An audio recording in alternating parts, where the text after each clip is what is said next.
Tonight on News 5 Live, murder in Corosalito. A Menonite farmer is arrested and charged for the death of Alexander Villamil. 2 persons are charged with a Thursday night murder of Delroy Menes. A pair of groundbreaking ceremonies for tourism projects in Cayo District. And Boots Martinez is still waiting for a recall referendum to be triggered. These stories and more coming up on News 5 Live.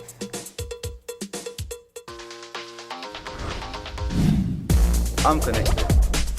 Yo. I'm connected. We're connected. Create the perfect broadband bundle that fits your style with Smart Connect. With the Junior Bundle, get 50% off your national calls and up to 6 gigabytes of data at no extra cost. Get postpaid added for an additional cost of only $25 with the Prime Bundle. Stay connected with unlimited smart-to-smart calls plus 6,300 megabytes of data and free international minutes. For the family, pay $28.13 more and get the Binge Watchers bundle with Netflix. This bundle gives you 4 profiles with unlimited streaming on multiple devices. Visit a showroom near you to sign up and personalize your own bundle combination with Smart Connect. Smart, bringing people together. 1,067,700 slices of bacon are eaten by tourists each year, stimulating our local economy. Tourism means business.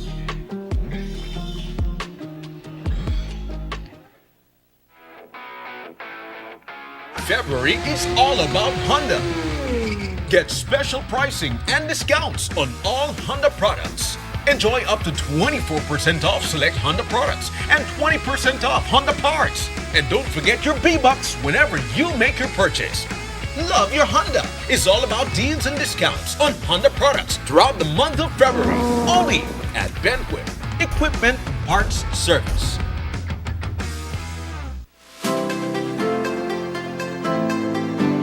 Discover a shopping experience like no other at the V Department Store. They carry a vast array of products at unbeatable prices. Elevate your shopping journey with affordability, diversity, and accessibility at the V. Conveniently located at 1745 Coney Drive in Belize City.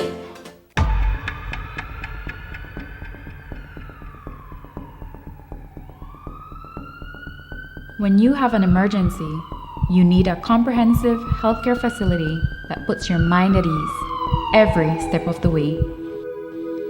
BMA's Emergency Services offers patients fast access to vital healthcare services. Our quick emergency response protocols, particularly for strokes and heart attacks, ensure diagnostics begin rapidly, in many cases even before the patients reach the hospital, so doctors can begin treatment faster, which means less waiting and less worrying. Our team of specialists, along with our 24/7 lab, pharmacy, and radiology departments, are committed to getting you back to the things you love most. A state-of-the-art facility with state-of-the-art care. Belize Medical Associates. We do care.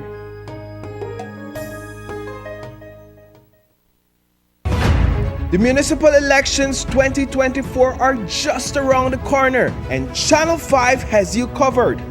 The results of this decisive event will determine the direction taken by 7 towns and 2 cities over the course of the next 3 years. Join us for nationwide election coverage with impartial and insightful commentary and up-to-date statistics. With correspondents in every municipality, get a first-hand look at the pulse of the nation as the elections unfold. And while they can have their say, this is my projection. 9 municipalities, and it is not far-fetched. We are going to go blue, blue, blue, down the line. The voters will have their way. Tune in to Channel 5 at 6 a.m. on Wednesday, March 6th, and stay with us until the winners are confirmed. Stay up to date with our pre-election coverage on News 5, Open Your Eyes, and on our social media pages. Meet the candidates, follow them on the campaign trail, and have your say on the elections through our social media polls, because your voice matters. Don't miss the excitement and drama of the Municipal Elections 2024. Tune in to Channel 5 and join us for unrivaled coverage that puts you in the heart of the action.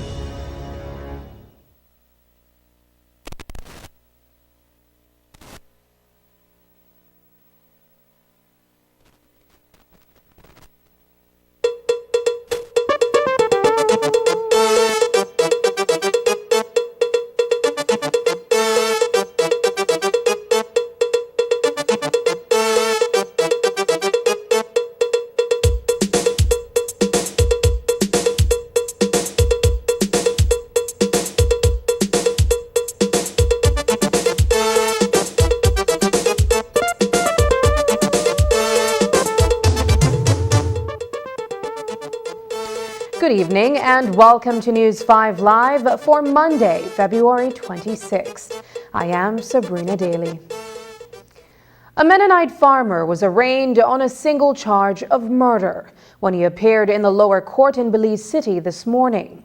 The victim, 33-year-old Alexander Viamil, was reportedly engaged in a physical altercation with David Friesen when he was apparently strangled to death with a charging cable. The arrest of 28-year-old Friesen follows the discovery of Viamil's body near a bus shed in Corosalito village last Wednesday. Ladyville police were responding to a missing persons report for Viamil, and while searching for him, happened upon his body a short distance from the roadside. An investigation revealed that on February 17th, Viamil attended a dance in Mascal village, and upon leaving the event was said to be heavily intoxicated. He was reportedly in Friesen's company. Earlier today, Assistant Commissioner of Police Alberto Romero provided a few additional details on the incident. On Wednesday, the 21st day of February 2024, police responded to a report at Corosalito village in the Belize district that the body of a male person had been found. Police visited the area where they found the lifeless body of Alexander Viamil with injuries to the neck and face. He was taken to the KHMH where he was pronounced dead on arrival. Investigation revealed that Alexander Viamil was last seen a couple days before Wednesday and was reported missing the day before. Police conducted an investigation. A post-mortem examination was conducted on him, and the results were handed to the investigator. As a result, David Friesen, 28 years, Belizean farmer of Corosalito, has been arrested and charged for the crime of murder.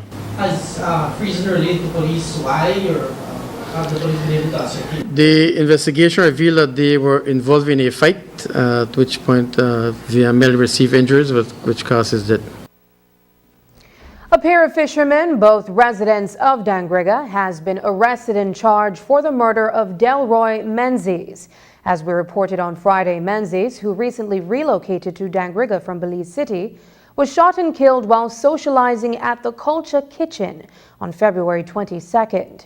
On Saturday, 28-year-old Egbert Martinez and 21-year-old Maxwell Ventura were charged jointly for the deadly shooting. Here's more from the Belize Police Department. On Thursday, the 22nd day of February 2024, around 9:20 p.m., police responded to a shooting incident at Plum Street in Dangriga. Upon their arrival, they found the body of Delroy Menes, 32 years. He was taken to the hospital where he was pronounced dead on arrival. Investigation revealed that Delroy Menes was at a veranda at a business place at the location when a male person came and fired shots towards his direction, causing his fatal injuries. 2 persons are in custody, awaiting charges in regards to this murder. Any motive? We have not established a motive. An altercation at Stars nightclub in Belmopan in the early hours of Saturday morning ended with Belmopan resident Leon Hoare suffering from injuries he received after being shot. The incident happened in the Las Flores community, where Hoare, a 38-year-old construction worker, was socializing at the establishment when he got into a misunderstanding and with an unnamed individual. He left for home shortly thereafter, and upon arriving at his residence, was accosted and fired upon. Hoare reportedly ran inside his house and called the police. Despite receiving non-life-threatening injuries, the victim is refusing to cooperate with the police investigation.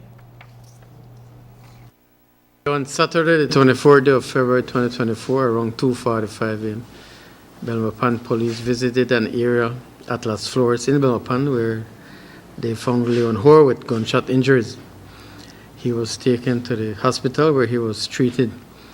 Information is that Leon Hoare was at a nightclub in Menonite when he had an argument with some persons. Thereafter, he went home, and that is where he was shot. Leon Hoare was treated, and he has since been released from the hospital. Investigation into this report continues. Is he cooperating with police? No, he's not cooperating. Any suspects at this time? Not at this time, no. Possible motive? There was an argument at a nightclub before the shooting. A jury of 9 has found Belmopan businessman Brian August guilty of causing death by careless conduct. August was charged in connection with an accident in March of 2019 that claimed the life of 28-year-old Vladimir Aguilar. It was alleged that August was driving a Chevy Silverado when he attempted to overtake a bus and collided head-on into Aguilar's motorcycle in the vicinity of Scotland Half Moon. Aguilar was flung from his bike and he succumbed to his injuries. Almost 5 years later, August's fate has been decided. After 3 hours of deliberation, the jury of 9 unanimously reached a guilty verdict. The jury heard addresses from the prosecution and the defense. During his address this morning, Prosecutor Reese Cattouse asked the jurors to pay keen attention to the elements that the Crown must prove against August to substantiate the charge.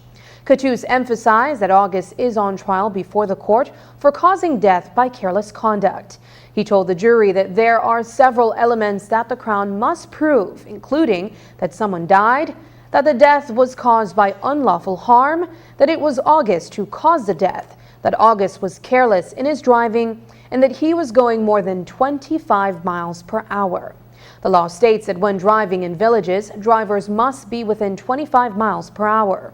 In his defense, August admits to knocking down Aguilar, but claimed that it was not because he was careless, but because Aguilar was riding his cycle without any lights. Justice Candice Nanton has set sentencing for a later date. Coming up, Twin Towns gifted a new park and boardwalk. On February 1st, the new Haulover Bridge was opened at a cost of a whopping $30 million. I'm excited is because the Ministry of Infrastructure Project Execution Unit is now regarded as the #1 project execution unit in the entire Caribbean. Really, Minister Espat? The best in the Caribbean? Is that why 3 weeks after the Haulover Bridge opened, Belizeans found out they got a potholed bridge? But we are not surprised. Minister Espat's cousin was famous for building the Iguana Creek Bridge that washed away. One of the monuments to your incompetence as a civil engineer or as a contractor, the Iguana Creek Bridge, your bridge that fell into the river. My bridge? Let's not go back there, Jules. End of story. That conversation is done. We hope Minister Espat is not cut from the same cloth and history won't repeat itself. On March 6th, reject the PUP.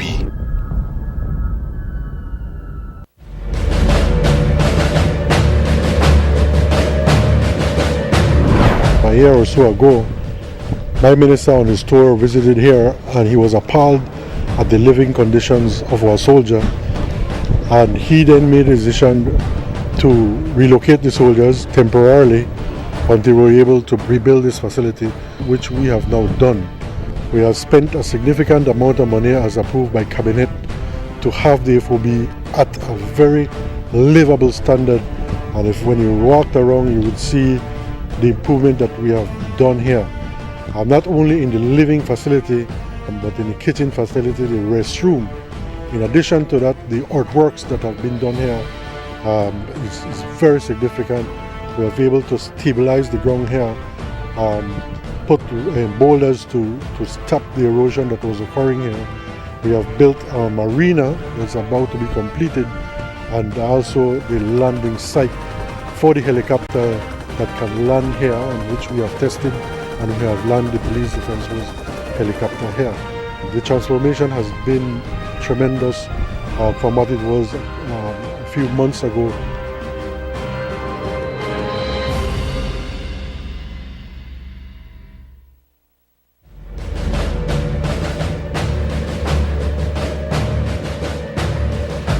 I'm very happy I was able to come here today. We got a very good briefing from the officers here who are stationed here about the importance of the work that they're doing here. It's about first and foremost establishing a presence, a military presence here, making a very clear statement that this is Belizean territory. But also it's about protecting our territory, our waters, our terrain from illegal encroachments, illegal fishing, drug trafficking. This is a very, very important base, and my message to them today was that the Ministry of Foreign Affairs is here to support the work of our Belize Defense Force, and we're going to continue to be strong advocates for the development of this base.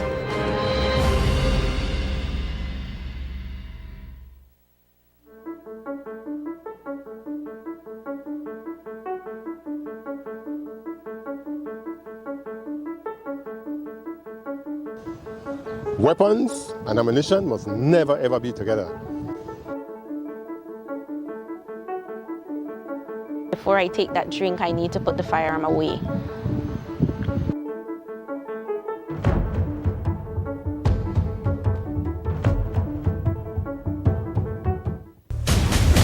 Corozal will finally get what they have wanted ever since, which is a PUP town council with a PUP central government. That's what PUP Rigoberto Veos told us in 2021. With a PUP central government, his PUP town council would take good care of Corozal town. Fix infrastructure and create jobs opportunities for our people. But all he has delivered is neglect and nepotism. One of the mayor's brother is town administrator. Another of the mayor's brother is manager of projects. But whatever public funds are purportedly spent on projects, they are certainly not benefiting the town nor its residents. Traditionally known as one of the cleanest communities in the country, Corozal town, under this PUP mayor, council and government, is more filthy and run down than ever. Garbage everywhere, overgrown lots, and unmaintained streets and drains. Corozal town needs a fresh start, and it all begins with a new town council led by Ricardo Rick Ake and the UDP team. Belize is always better with the United Democratic Party.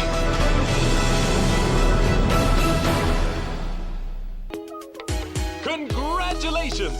You are a winner of Digi's Live for Free! The usual money? Brother, come on this time, because I did live free.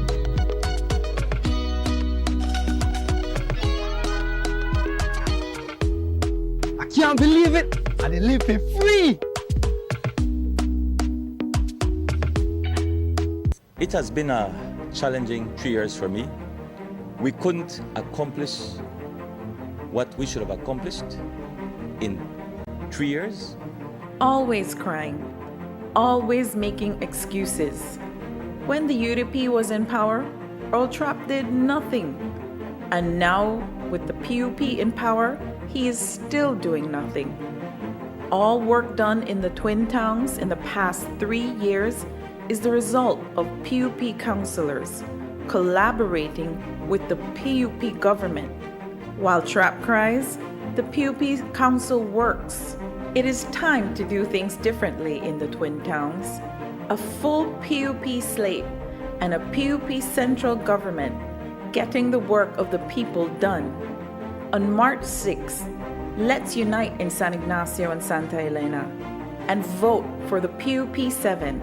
Stay on track with the People's United Party.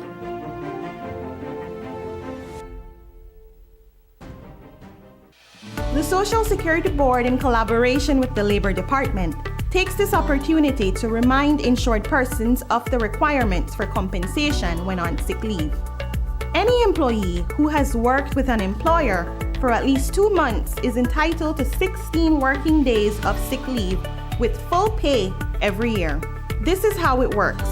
Upon approval of a sickness or injury benefit claim by SSB, 80% of the employee's weekly insurable earnings is paid as a Social Security benefit, and the difference in the employee's salary is paid by the employer. This is to ensure that the employee does not suffer any loss of wages when ill. After 16 days, compensation for sick leave is paid as a Social Security benefit only. Some conditions apply. This message is brought to you by the Social Security Board and the Labor Department. Social Security Board, safeguarding you, your family, your future. Widdy up, widdy back again. Widdy up, widdy win again. Widdy up, widdy back again. Team Mariano. Widdy up, let the change continue. And I know all of the seats for myself. How, Mr. Man?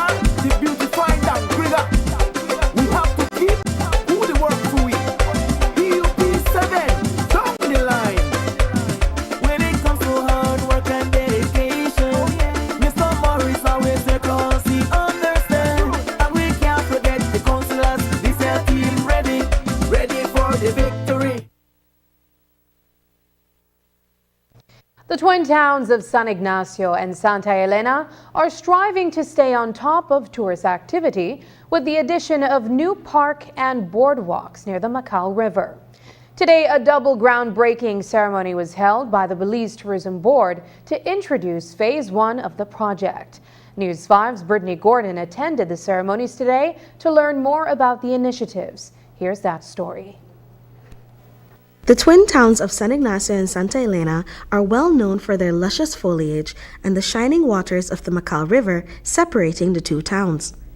These assets have always been able to attract tourists and locals to the area, but with the addition of a boardwalk and park, the Belize Tourism Board is confident that the area is set to be bustling with activity within the next year.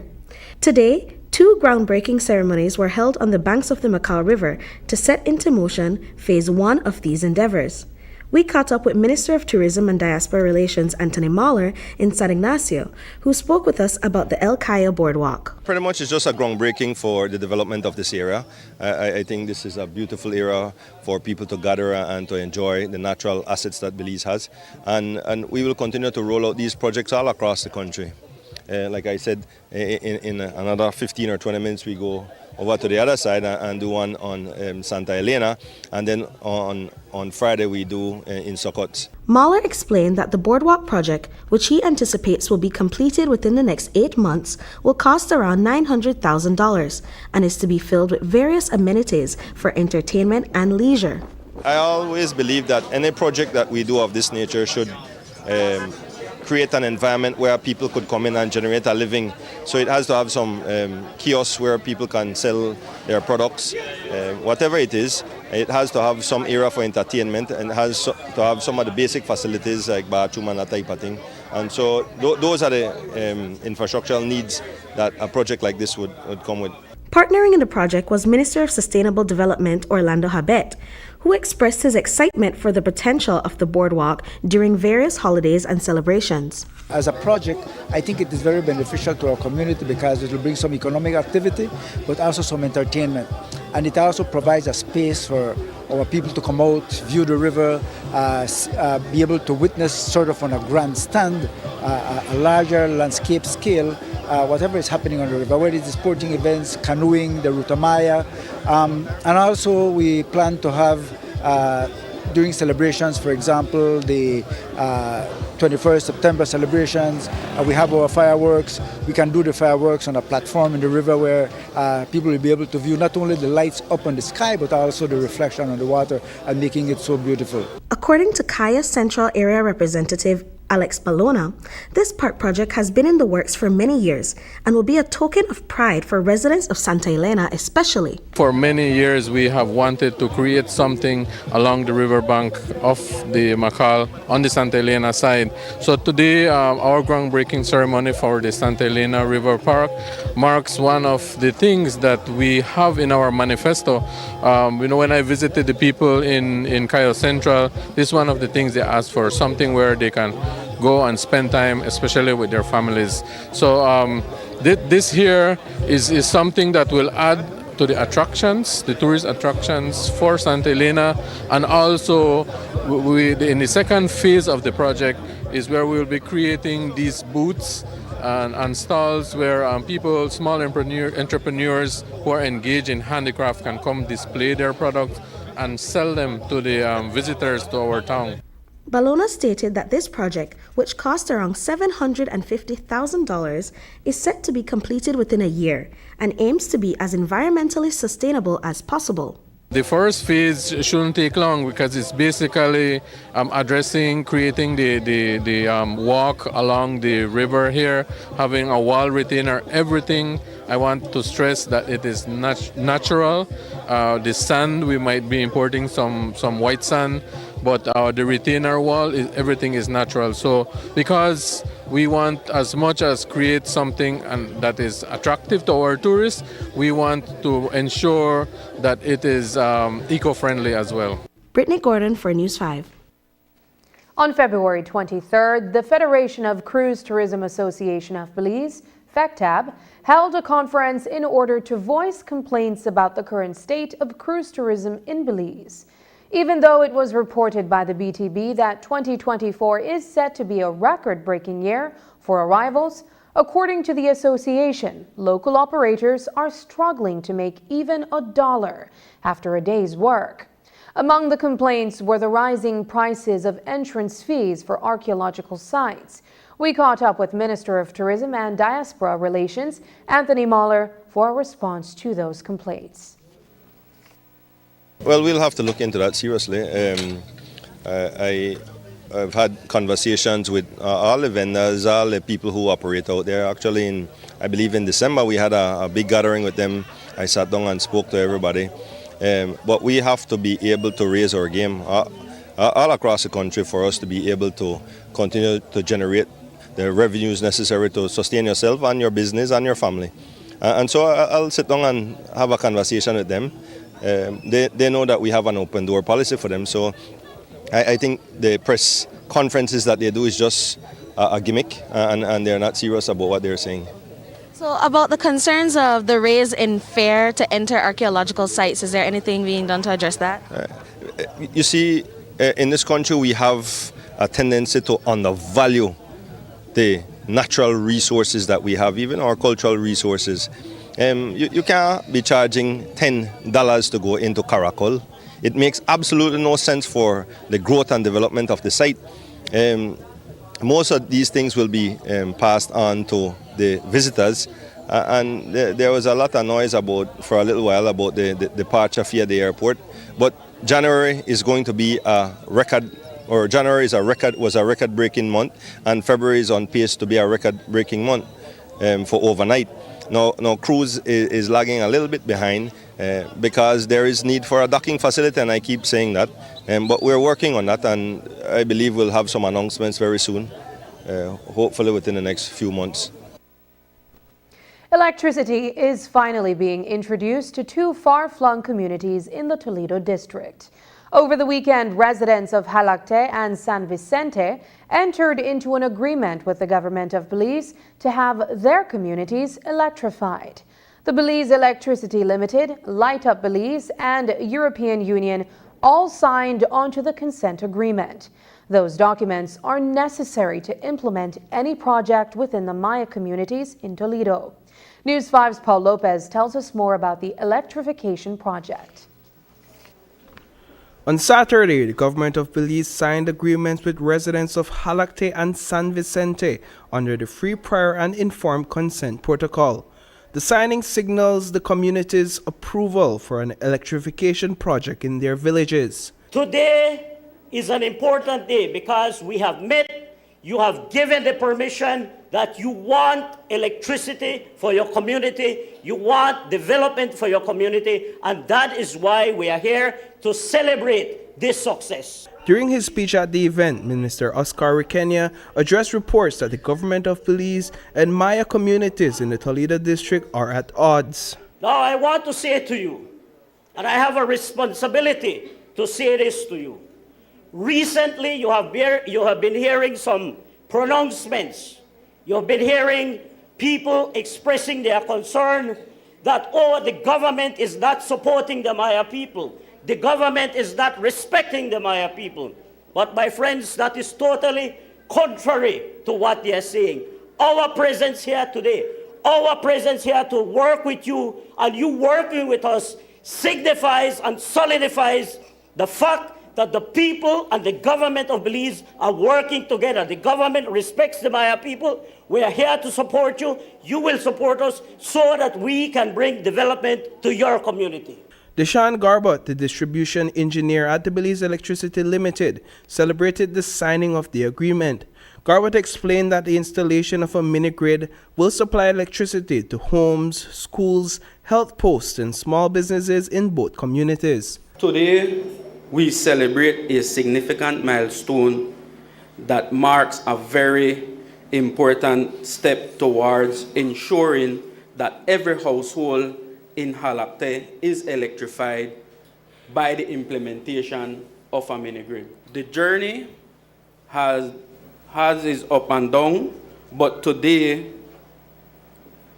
we gather here to share a moment of triumph where the village of Halakte wholeheartedly accept the project. We must also mention that this is a step forward for our national framework, which tend to provide electricity to all unserved communities. The first alcaldes of both villages addressed the gathering in Maya.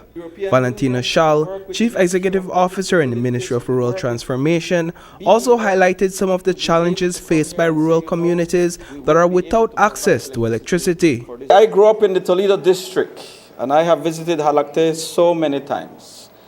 And one thing that you can always count on is the people of Halakte work hard. They work hard from early morning till late at night to take care of themselves, to take care of their families, to build their community. But they have always been neglected. They have always been left behind. They don't have water, they don't have light, they don't have roads, they don't have streets.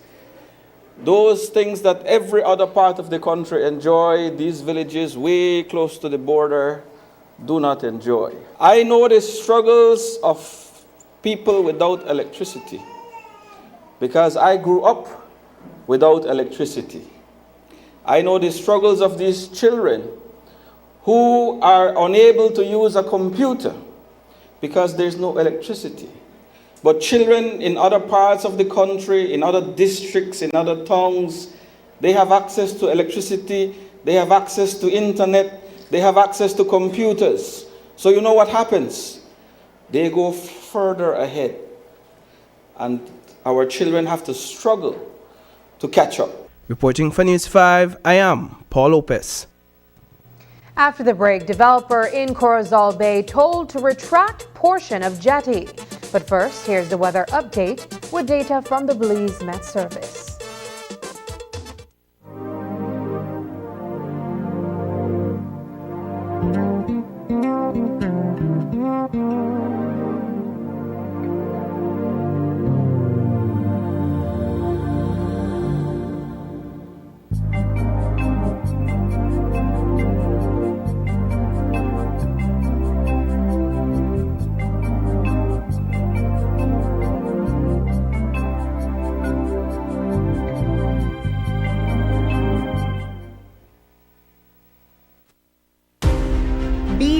With yourself as we head to March municipal elections.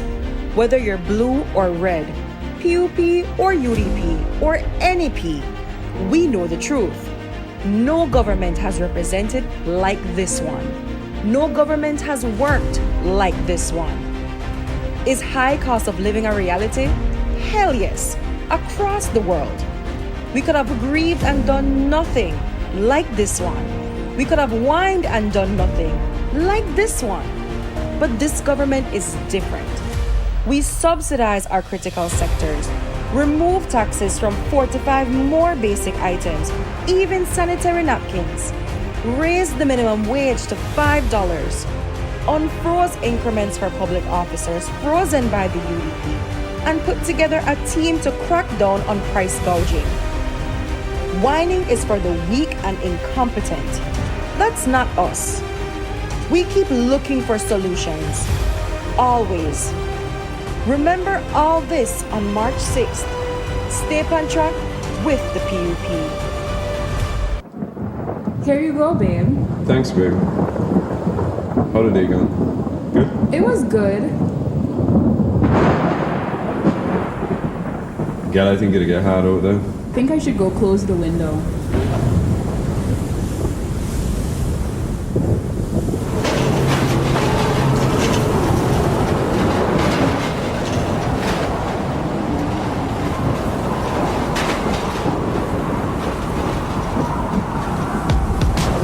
Don't let this happen to you. At Design Depot, we have Oran windows, exactly what you need to weather any storm and keep you safe. With Oran, you get strength, durability, and security. Oran features a strong double latch that closes securely, all at an affordable price, only at Design Depot. With Oran, you'll always be safe.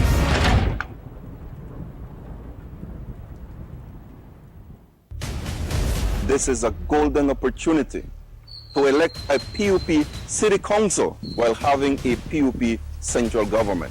That dream of wonderful collaboration between PUP central government and PUP city council has turned into a nightmare, as the Belmopan mayor and councillors have been unable to even work among themselves. In trying to undermine my leadership, when you have plenty of enemies following you, bumper to bumper, and praying for you to fail, and I'm referring to my own council. While they fight, the streets of Belmopan have been left to break up and deteriorate, and those closest to the Golden Opportunity PUP era representative play fast and loose with the city's affairs, as grossly overpriced infrastructure contracts are all awarded to a company owned by family members. This is a golden opportunity. Golden opportunity? For who? The failed PUP council has now given way to another fantasy PUP slate, but Belmopan has had enough of all the blues. It is time for a complete change, and the UDP team is ready to take charge. Belize is always better with the United Democratic Party.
This is what the PUP are about.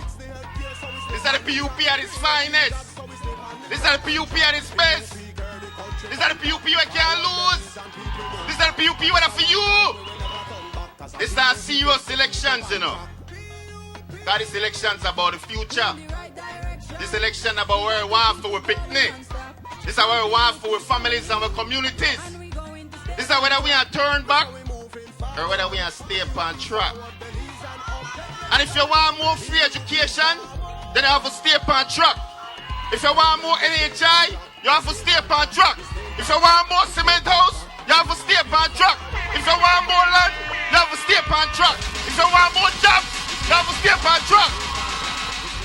We in the PUP, we work for the people. And once we work for the people, the people are going to stay with us.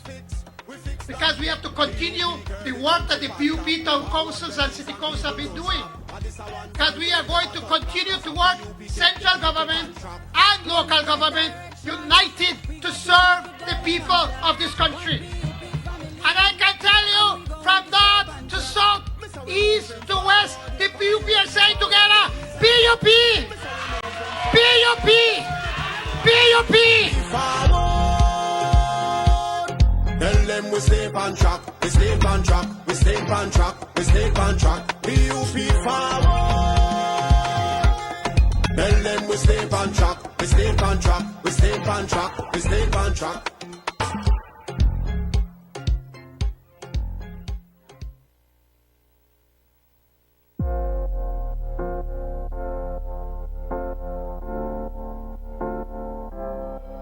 The rationale for these digital connect centers was a recognition that many persons were in many ways excluded.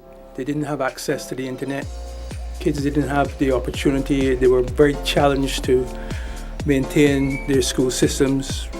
Small business people didn't have access to markets, materials, and so on. And so these centers have emerged. The Digital Connect Center is not limited to only the use of internet, but also to ensure that government services within the village and surrounding villages is also accessible to all. We live in a world of fast changing, fast evolving technology, and we have to keep up with it. There is significant, meaningful, positive change to better the lives of our people.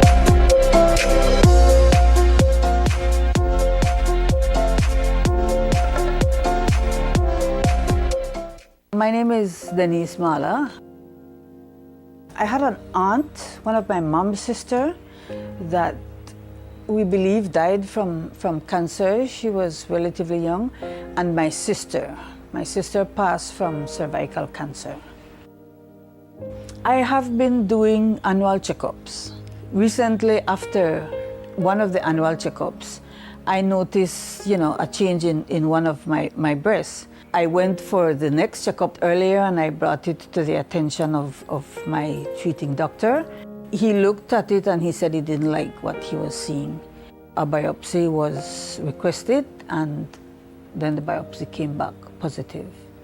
When you first find out these things, you think about a lot of things and then eventually it comes around to the finance.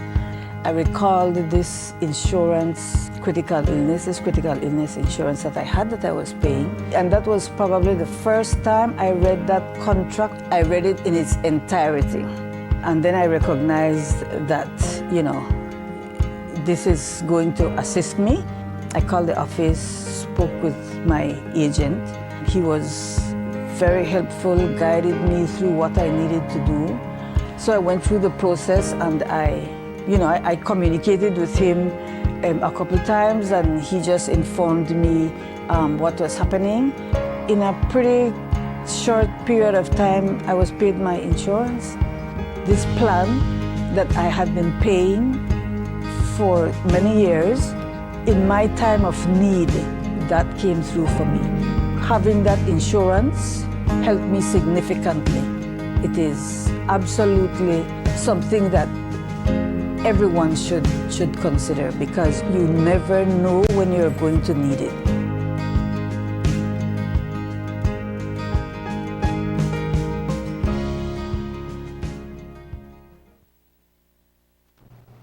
The recent construction of a jetty, which extends several hundred feet into the Corozal Bay, has been a cause for concern for residents of the Bayshore Drive area of Corozal Town. Several residents have voiced their distress over the extent of the environmental impact that a project such as that can have in their community, stating that they have already begun to see a change in the sea immediately next to the site of the construction, leaving residents to wonder what is being done to rectify the situation. Today we spoke with Minister of Sustainable Development, Climate Change and Disaster Risk Management, Orlando Hebet, for an answer.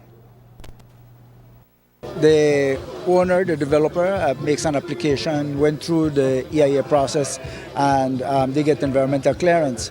Many times these developers, if you're not behind them on a more frequent basis, they sometimes go beyond what is given on their environmental clearance.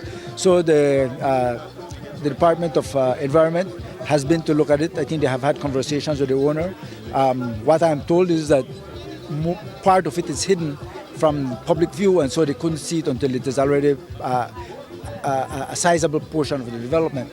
But they have spoken to the owners, and I think they are now retracting a portion of that jetty, and so hopefully it will be environmentally sound and it can be mitigated. San Ignacio Mayor Earl Trapp is under fire for allegedly circumventing the authority of central government to greenlight the construction of 2 soakaways in the Macal Park. The mayor reportedly granted authorization to Mick Fleming of Guava Limb Restaurant to address an improperly constructed septic tank. Well, both of the Department of Environment and the Ministry of Infrastructure Development and Housing wrote to Mayor Trapp disapproving his authorization. The DOE, in a letter dated February 5th, says, quote, "The San Ignacio and Santa Elena Town Council should have consulted with the DOE on this matter before such permission was granted. The matter could have been jointly investigated and addressed favorably between the DOE, the Council, Public Health Department, and the Central Building Authority," unquote. DOE noted that it will be addressing the matter with Mr. Fleming to ensure that the use of the public space is not diminished. MIDH, in its letter to Mayor Trapp dated February 1st, wrote, quote, "A site visit was conducted, and the inspectors found 2 soakaways that were constructed entirely.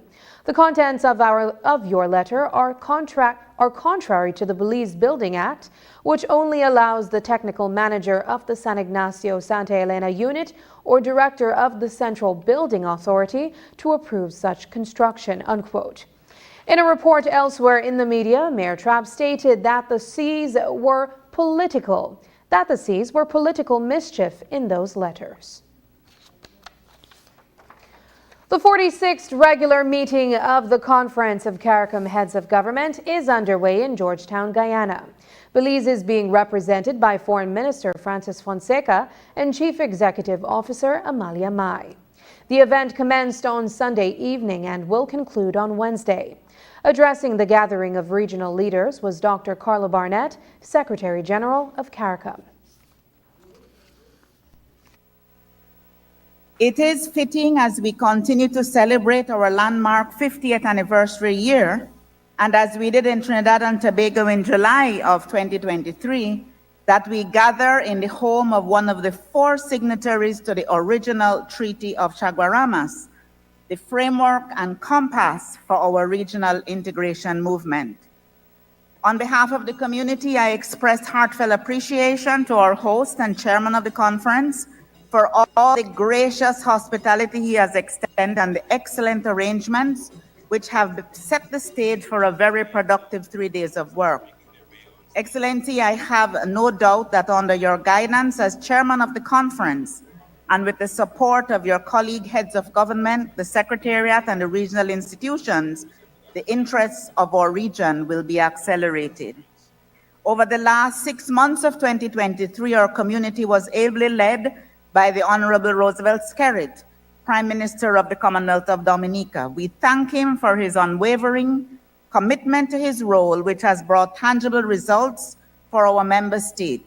At the same time, we warmly welcome the Honorable Deacon Mitchell, Prime Minister of Grenada, to the Bureau of the conference and look forward to his robust involvement in advancing the interests of the community. Performing at the opening of the CARICOM Heads of Government meeting was the Garifuna Collective.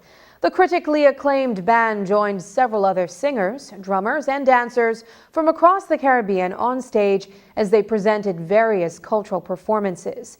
Here's a snippet from the cultural presentation featuring the Garifuna Collective. Belize.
When we return, is Port Loyola recall referendum purposely being frustrated? On February 1st, the new Haulover Bridge was opened at a cost of a whopping $30 million. I'm excited is because the Ministry of Infrastructure Project Execution Unit is now regarded as the #1 project execution unit in the entire Caribbean. Really, Minister Espat? The best in the Caribbean? Is that why 3 weeks after the Haulover Bridge opened, Belizeans found out they got a potholed bridge? But we are not surprised.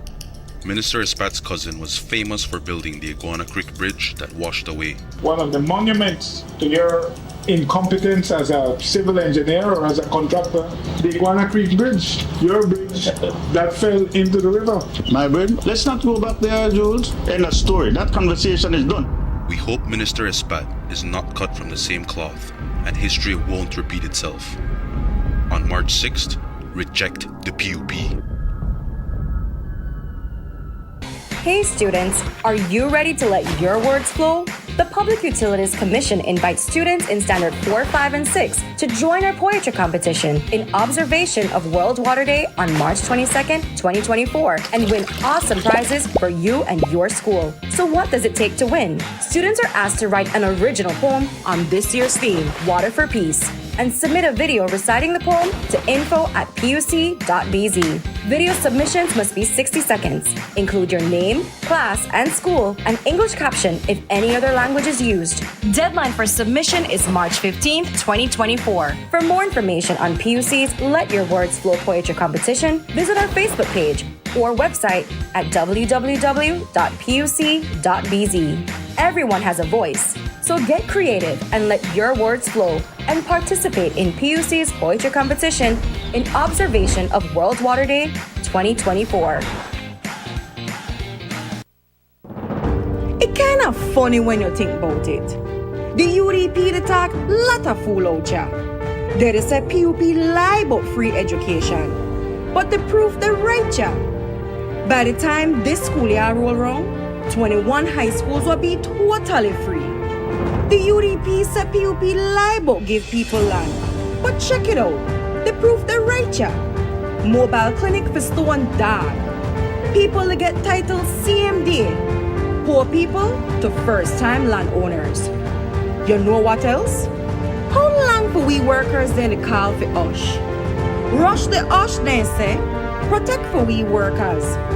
UDP never give a damn about USH. 13 years and no USH. This government, they get it done. USH, they get rush next house meeting. That's the real movement. When the UDP come beg for votes with their long eye water, make they know the PUP do more in a 3 years than they do in a 13 years. They prove they're right there. On March 6th, run now what let's say. Stay on track with the PUP.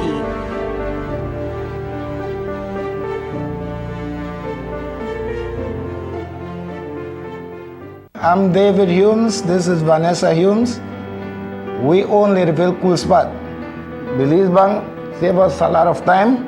Working with them, we can keep track exactly what we spend. We recommend Belize Bank 100% because we don't have to go to stand up in line, and we can check on our account right from our house. Working with Belize Bank is the best.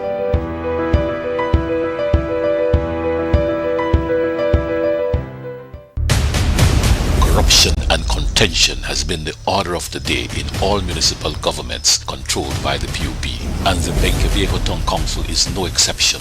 Back in June 2023, evidence emerged of serious financial irregularities, specifically regarding issuance of checks. A report produced by public officers at Ministry of Local Government reveals that the mayor and sometimes his driver would on some of their out-district trips take blank checks to acquire purchases for the council. But there is no accounting of what exactly the money is spent on. As with Punta Gorda, the minister and the prime minister look the other way, even after the opposition UDP publicly calls them out. out. Also, as with Punta Gorda and Belmopan, there has been major infighting among the Benqueviejo PUP mayor and councillors. But the very own councillors who are attacking the council. If Bresenio and his government will not do anything about it, then it is time for the people to take action. On March 6, put an end to all the corruption and contention in PUP councils countrywide. Vote them out. In Benqueviejo, elect Marco Tesicum and the UDP team to restore honesty and fiscal responsibility. Belize is always better with the United Democratic Party. Westtrack Limited is committed to working hard every day to ensure you get the right products at the most affordable price. We strive to have the greatest selection of quality, affordable, and timely products and services that will enhance your personal or corporate lives. With an extensive line of products, we'll be sure to have what you need. For even faster service, you can contact us on Facebook, WhatsApp, or by email. We look forward to seeing you come through our doors at your nearest Westtrack branch today. This plan, I can't leave this plan. Smart Belize. Hey there, smart thinkers. We're turbocharging your mobile experience with Smart's powered up postpaid plans. Imagine a world where your data speeds flows faster than ever. Well, guess what? We've cranked up the dial and unleashed the postpaid power of Smart's lightning fast LTE data on all our postpaid plans. That's right, no speed bumps, more data. It's like having a limitless highway of data speed at your fingertips. Whether you're a lone ranger with an individual plan or a squad rolling with a group plan, everyone gets to surf, stream, and share at enhanced full high-quality speed. Switch to Smart's powered-up postpaid plans today and ride the wave of postpaid power. Visit any Smart showroom or smart-bz.com for details and make your mobile experience smarter and faster. Smart, bringing people together. I know I can't leave this plan. I can't leave this plan. Make we no lie, cost of living that was a real problem. But if you believe this is a fool one where they say if you vote for UDP in a March, cost of everything going down overnight, something have to wrong with you. The fact is that a lot of countries they struggle, even big countries like the US. Things not back to normal worldwide with COVID and with the war in Russia. But that's why this government subsidized the bakers and the productive sectors and the transportation sectors and the tourism operators. That's why we push free education and free primary health care. What small country like Belize could have never escaped inflation. But that's why this government the push for people get land title and get house and opportunities for work. We will beat this cause PUP got one vision and one plan. In March, no knock your head like this one. Stay on track with the PUP.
Former area representative Anthony Boots Martinez has been behind the office of the Governor General since February 16th in an attempt to find out about the status of petitions that were collected from voters in Port Loyola to trigger a recall referendum in that constituency. Martinez is seeking the ouster of sitting area representative Delroy Usher Sr. by way of a vote. However, that effort, it would seem, is being frustrated by the GG's office. According to Martinez, on several occasions, he was informed that there was no update on the status of the petitions, only to find out earlier today that the petitions were only handed over to the chief elections officer a few days after he called a press conference on the matter. It was disclosed this morning on Love FM by the chief elections officer that she had just received the petition the 21st of February. That was the day after we had the last press briefing. Now, I want to tell you in real truth, what I find that is flouting the law. You, as the Governor General, you assent all laws into play and have little things to do per day and all day to do it. I have some difficulty with that, and I have difficulty, in my humble opinion, in the Governor General breaking the law.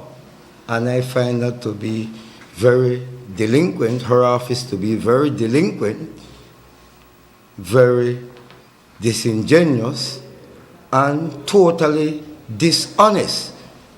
I will say this. Numerous calls was placed to her office, for which I believe, as the person that launched the petition, my channel for answers is the Governor General office.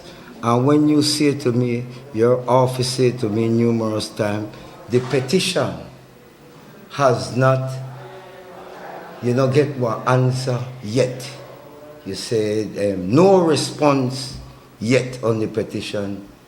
When you know that you never send the petition over to the chief elections officer, as the law mandate, because the law says that the Governor General, on receipt of the petition, shall forward the petition to the Governor, to the Chief Elections Office forthwith. According to Martinez, residents of Port Loyola are deserving of answers from the Office of the Governor General as to why it has seemingly flouted the law. He also says that all legal options are being explored in respect of consequences for breaking the law. The general public, and especially the people of Port Loyola, need, in my humble opinion, need answers as to what happened there. So, having learned this, will you take legal action? Well, speaking with the senior attorney this morning, we are looking on legal action. Well, because everything is time and money. But it's not here nor there. But talking with Mr. Barrow this morning, there should be some legal recourse that we could take against the Governor General and her office. You have to prove though how you had losses.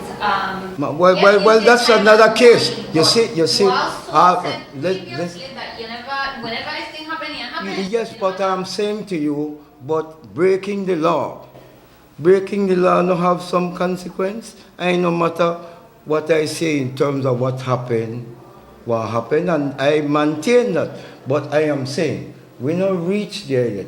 I am saying we are contemplating on the avenues for what recourse is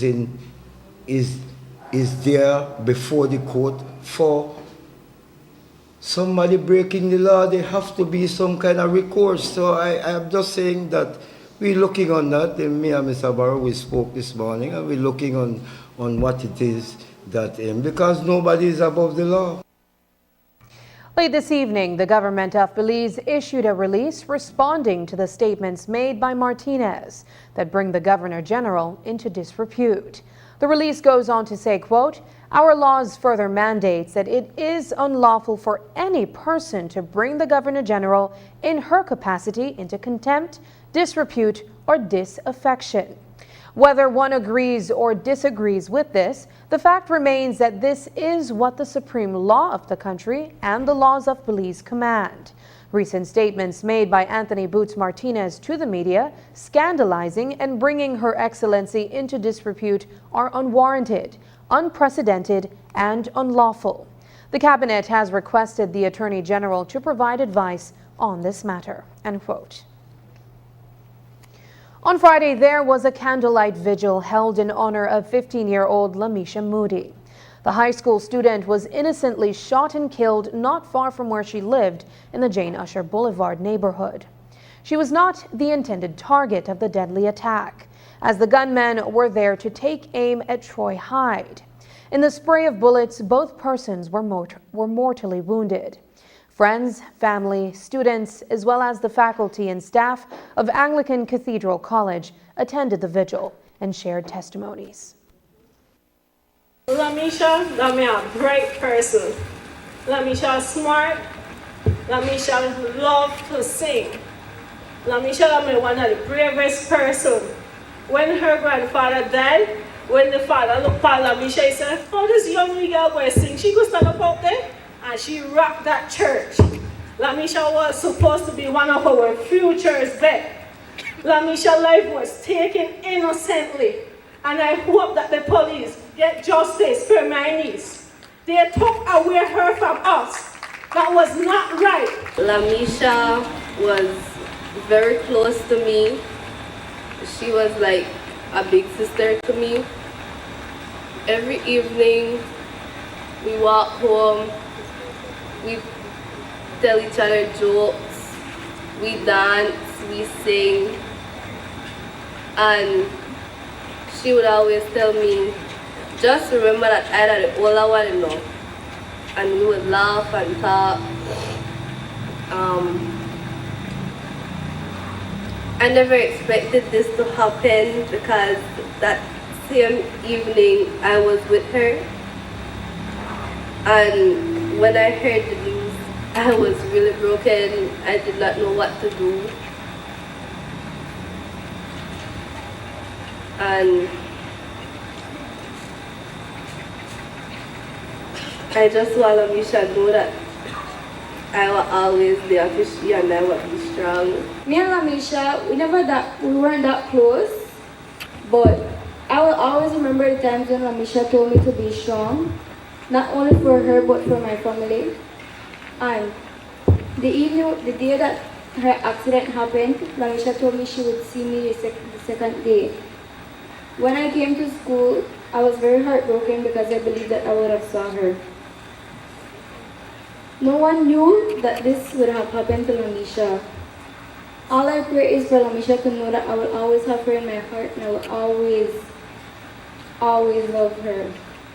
And she will forever be a part of the ACC family. Up next, paddlers race from Boom to Belize City, and George Price Highway comes alive.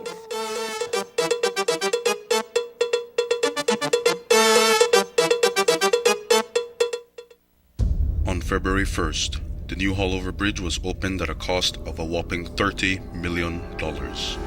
I'm excited is because the Ministry of Infrastructure Project Execution Unit is now regarded as the #1 project execution unit in the entire Caribbean. Really, Minister Espat? The best in the Caribbean? Is that why 3 weeks after the Haulover Bridge opened, Belizeans found out they got a potholed bridge? But we are not surprised. Minister Espat's cousin was famous for building the Iguana Creek Bridge that washed away. One of the monuments to your incompetence as a civil engineer or as a contractor, the Iguana Creek Bridge, your bridge that fell into the river. My bridge? Let's not go back there, Jules. End of story. That conversation is done. We hope Minister Espat is not cut from the same cloth and history won't repeat itself. On March 6th, reject the PUP. It means a lot to me. I think often people forget the elderly. I can remember when this elderly lady walked through the customer care department. We have a section in the lobby where it labeled Golden Citizen, and Golden Citizen get priority. I called her over and asked her to come. When she came over, like a little sadness come over me, because the look what you have in her face and her eyes, and you know she had a lot of struggle during her years. Put back in the connection in the system for her. And I guess that from then, that when she was the first person that was on the Golden Citizen. And if I can remember, back then we paid the bill for them in full, and it's only a small handful. We had a Golden Citizen ceremony, and they present to them the Golden Citizen like a little certificate, and she was here. I feel good that elderly citizens across the board are being assisted with by this Golden Citizen program. So yes, I feel so good that they're being assisted.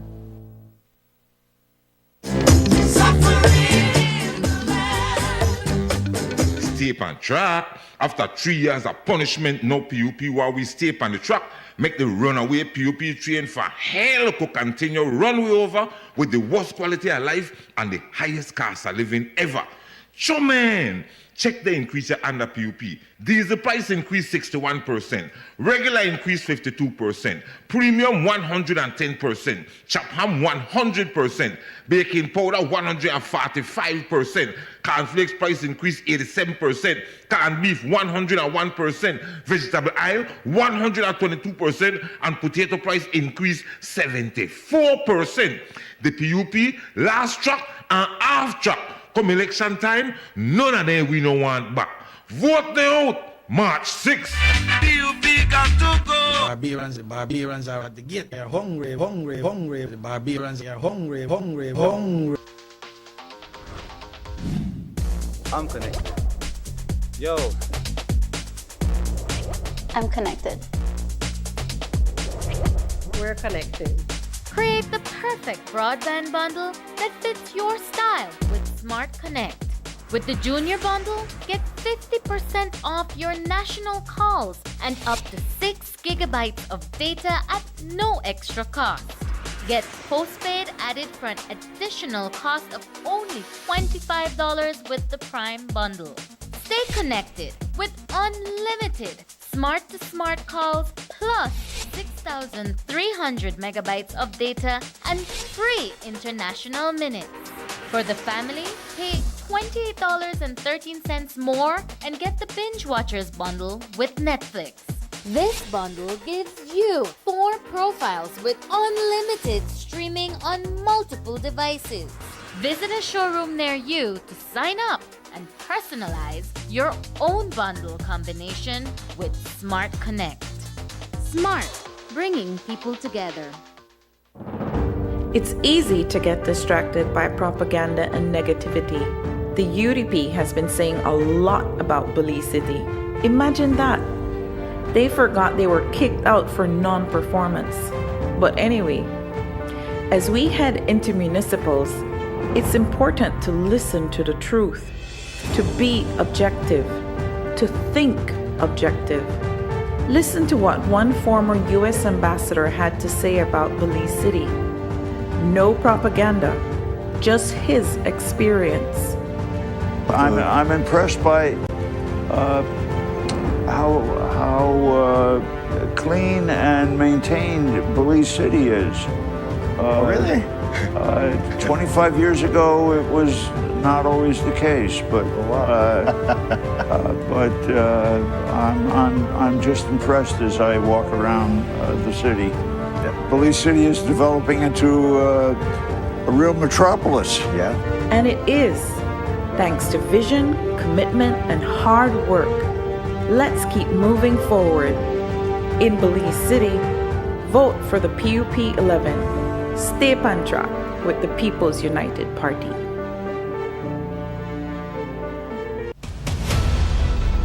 Isani Cayetano, Marian Ali, Paul Lopez. Your News 5 Belize teams do whatever it takes. Go wherever they need to go, so you can catch the story wherever you are, whenever you want, on whatever device. Channel 5 Belize on television, Facebook, Instagram, and YouTube. Because news is now everywhere, all the time. And so are we. Whenever the PUP is in charge, there is always mismanagement, and the people of Punta Gorda know this all too well. This time around, it is the PUP councillors themselves who blew the whistle on their own mayor. PG Town councillors alleged money mismanagement within their own council. This is signed by 5 town councillors saying that there are financial irregularities in our council. They have now switched from Charles Salgado to Carlos Obia. But this is the same Carlos Obia Galvez who was in charge in 2008 when town councillors claimed the PUP mayor we have has been mismanaging our funds and he has been spending our money as if it is his own personal money. The mayor has run up our overdraft to 33,000 and the capacity approved by the Ministry of Finance for us at the bank is 15,000. They further accused Obia Galvez of racking up an excessive $4,000 fuel bill, almost a fifth of their monthly subvention in just over a month, allegedly for use in his private taxi and tour business. And they claim Galvez's wife had signed for fuel on the council's account, which Galvez eventually acknowledged. The more things change, the more they remain the same. Punta Gorda has had enough of the PUP. It is time to elect Franklin Cranca Polonio and the UDP team. Belize is always better with the United Democratic Party.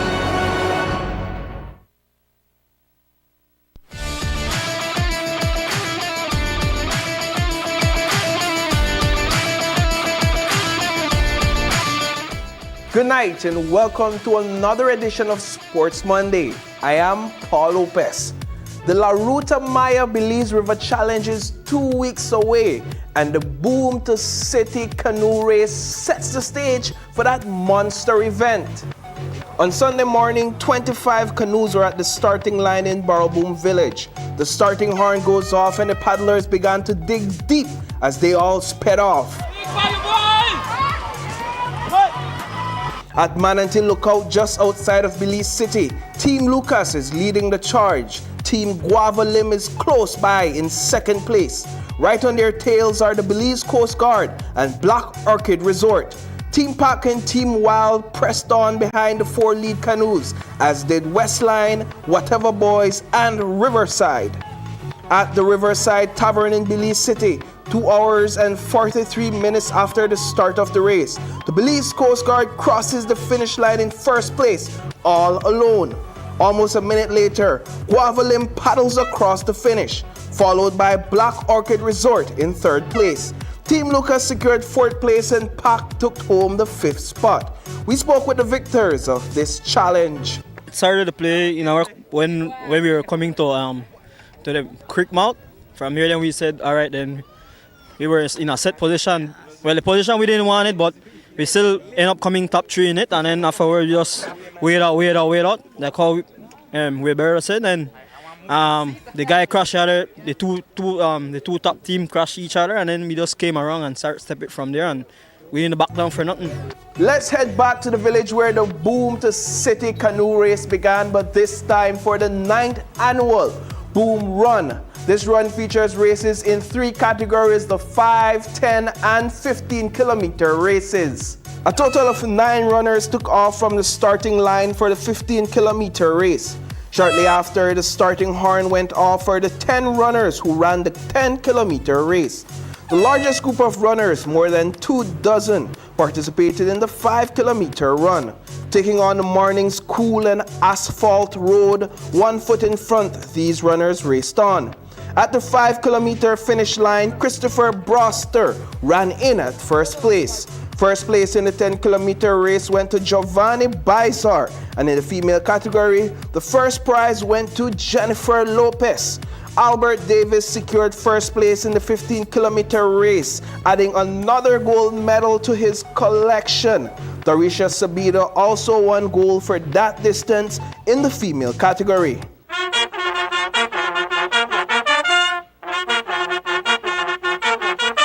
Here's some highlights from the elite race courtesy Ordonez Bike Shop. The starting line was established in Cotton Tree Village. Riders rode west to the Lomalus Boulevard, made a U-turn and then rode east to Belize City. From the starting line all the way to Central Farm, the field of riders remained together for the most part. The only time we saw breakaways were during sprints for station prizes. Here on the Lomalus Boulevard, we see the lead group of 10 riders turning on to the roundabout as they begin their ride east. The main field of riders only seconds behind. In Roaring Creek, Jiven Gonzalez streams past in first place, closely followed by Guatemalan rider Ronnie Hula Hoo. The main field of riders was just under a minute behind the lead group. Hula Hoo pressed gas just outside of Belmopan and created a significant gap between himself and the lead group. Outside of St. Matthew's Village, Jiven Gonzalez is leading a group of 11 riders who are 20 seconds behind lead rider Hula Hoo.